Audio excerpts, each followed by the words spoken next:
generó la mirada de los estudiantes. ¿Y por qué esa pregunta en ese momento? Porque tal vez, entonces, cada uno puede hacer una pregunta distinta, aunque tuviera el formato circular.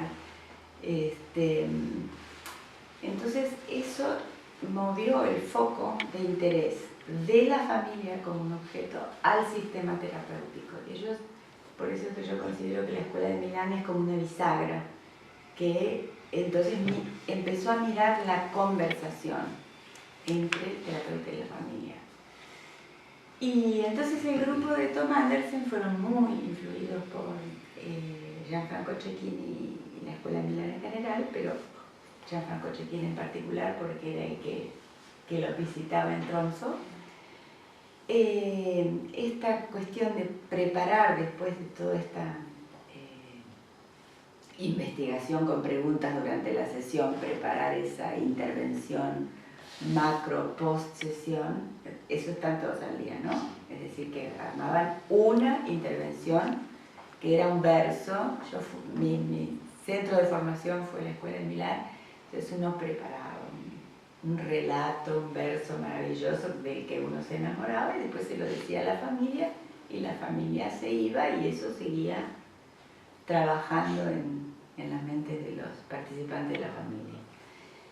Pero bueno, por alguna razón estaban incómodos los noruegos, probablemente por su propia cultura, y entonces en un momento decidieron que en lugar de armar una intervención total, que cada persona del equipo que estaba escuchando el diálogo terapéutico dijera su propia reflexión utilizando el yo pienso, no hablar de la familia, no estas reformulaciones típicas de la terapia sistémica, esta es una familia muy cercana, no, yo mientras escuché que la mamá se sentía culpable, pensé, puede decir, pensé qué elementos en el intercambio la tocaron para sentirse culpable, cómo hubiera sido si en lugar de decirle eso tal, se le hubiera dicho cuál, o sea, distintas preguntas. Y entonces ahí encontraron que si eran 8 personas en el equipo escuchando una conversación y cada persona comunicaba su propia reflexión, para la familia era una apertura extraordinaria. Y cuando nosotros usamos eso en la formación, es muy interesante porque uno nunca sabe qué reflexión de quién va a tocar a quién. Pero si la persona está escuchando esa conversación totalmente presente, eso es lo único que hace falta. Pero para nosotros, terapeutas que tenemos esa formación en la academia, estar totalmente presentes, sin nuestras teorías, sin nuestras interpretaciones, sin nuestras valoraciones, es un trabajo tremendo. Porque es como si uno debiera vaciarse de esa historia y estar simplemente como un ser vivo que responde, como diría John Shorter. Estamos todo el tiempo respondiendo en una situación. Permitirnos ese responder, ¿no? Y uno de los conceptos de Tom Andersen para estar en ese encuentro más importantes es estar cómodo. ¿No? Vos mencionaste comodidad. Sí, es muy importante. Estar cómodo. ¿Cómo uno tiene que estar cómodo? Estar presente y cómodo. Él fue, digamos, una de las cosas que yo valoro más de todas estas posturas es que han surgido primero las prácticas y después se han buscado los marcos teóricos para explicar las prácticas, no al revés. La academia es al revés, pero es la ciencia moderna al revés. O sea, ahora me parece a mí que estas ideas están más acorde con los tiempos de la incertidumbre, y no de las certezas. Porque bueno, el que tenga una certeza, por favor, que nos muestre cómo hace, entonces estaría bueno. Entonces, bueno, las personas que son de mi generación hemos ido teniendo a lo largo de nuestra vida haciendo ese camino, desde la objetividad, la neutralidad, a la no objetividad, a la incertidumbre, ¿no? Tal vez es mucho más sintónica con los jóvenes. Y yo encuentro que cuando estas ideas aparecieron, los primeros artículos aparecieron a fines de los 80. En la década de los 80, bueno, eran, qué sé yo, en el mundo sistémico, era, no, eso no es clave sistémica, era toda una descalificación de estas ideas. Con el tiempo estamos abrazando la incertidumbre, porque es también un modo de estar más abierto a las circunstancias, ¿no? Y bueno, después Tom Andersen pasó de trabajar con equipos reflexivos a focalizar en los procesos reflexivos, ¿no? Y lo central, voy a ir tomando cosas que escuché y después ustedes pueden preguntarme, pero fue muy influido por las ideas de Vygotsky, últimamente, no en el último periodo de Bakhtin,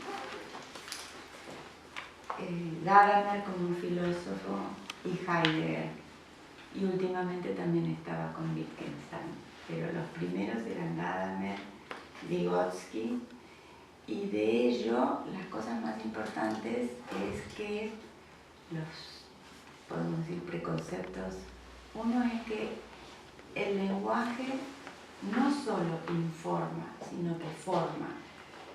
Mientras yo hablo de una manera determinada, estoy formando mi pensamiento. Entonces, esta práctica cuidadosa de cómo formular, darme tiempo para hablar, a la vez va teniendo un efecto en mí. Y bueno, eso es lo que uno lo cambia. Otra es que mientras tenemos un lenguaje externo, una conversación externa y una conversación interna. Mientras yo les hablo a ustedes, hablo con ustedes y hablo conmigo misma. Pero bueno, acá tenemos 1, 2, 3, 4, ¿no?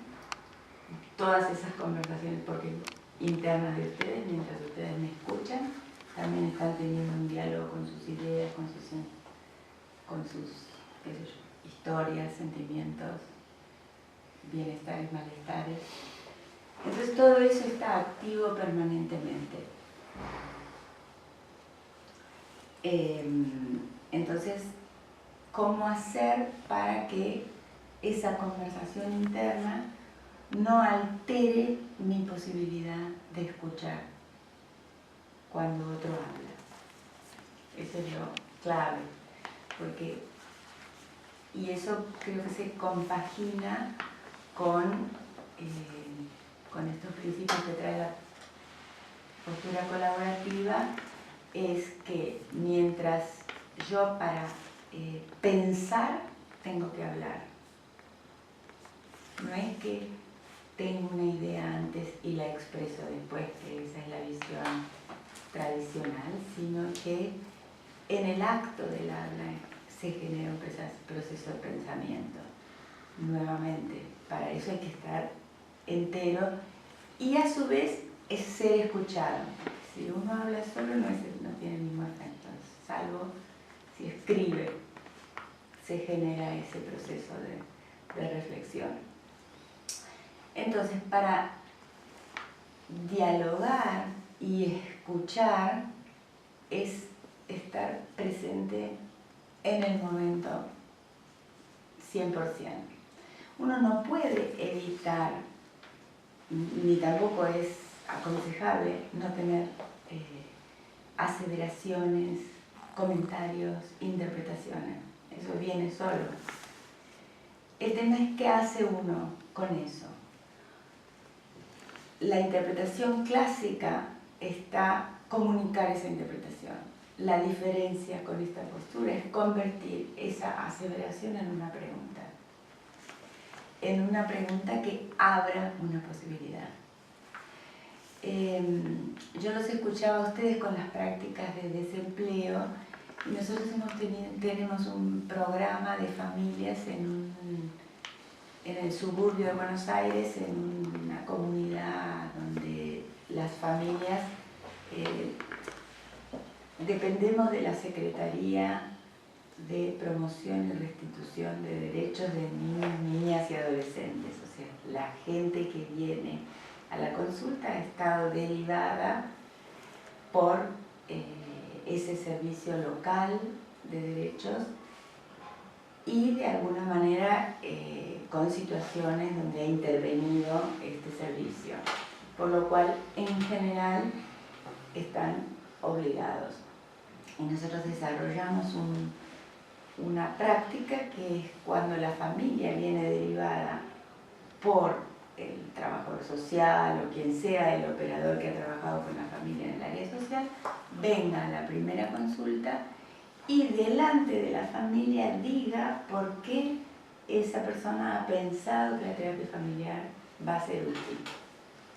Entonces la familia puede corregir, decir, no, ese no es mi problema, cosa que pasa con bastante frecuencia, que lo que piensa el experto que es el problema no es lo que es el problema para la familia.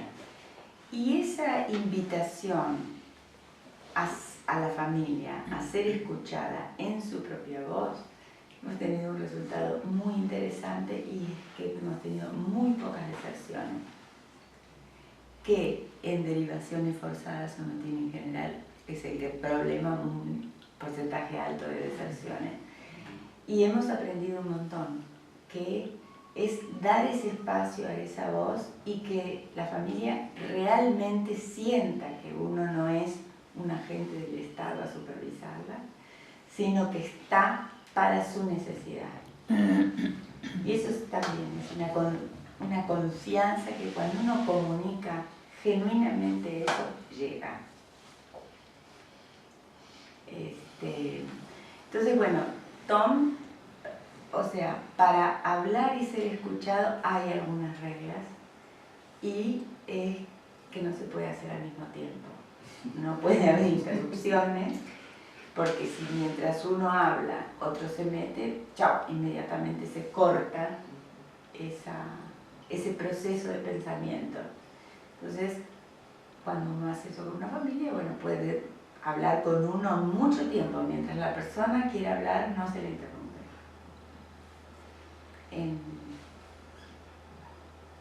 En talleres así con mucha gente, donde Tom entrevistaba gente, podía ser, entre comillas, aburrido para algunos, el que no podía seguir esa danza que lleva tiempo, que es lenta, que no promete nada, pero que es muy fructífera. Y